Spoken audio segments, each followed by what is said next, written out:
Linking your bank account to Azimo is a straightforward process that allows you to send and receive money easily. Follow these steps to set up your bank account with Azimo. Step 1. Create an Azimo account. Visit the Azimo website or download the app. Click on Sign Up and fill in the required information to create your account.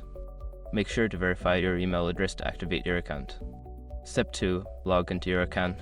Don't continue before doing this. A lot of online accounts end up exposed in breaches without people even realizing it. Use SR to constantly monitor your email and accounts and get alerted immediately if your information gets leaked online. It scares billions of breach records 24/7 in the background. And honestly, for a few dollars a month, it's something everybody should probably have. Link in the description. Step 3. Go to Payment Methods. In your account dashboard, find the section labeled Payment Methods or Bank Accounts. Click on this option to begin the process of linking your bank account.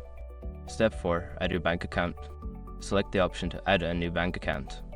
You will need to enter your bank details, including your account number and sort code. Make sure the information is accurate to avoid any issues. Step 5.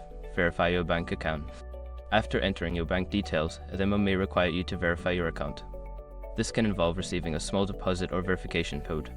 Follow the instructions provided to complete the verification process. Once your bank account is linked and verified, you can start using Azimo to send and receive money. Enjoy the convenience of managing your finances with ease.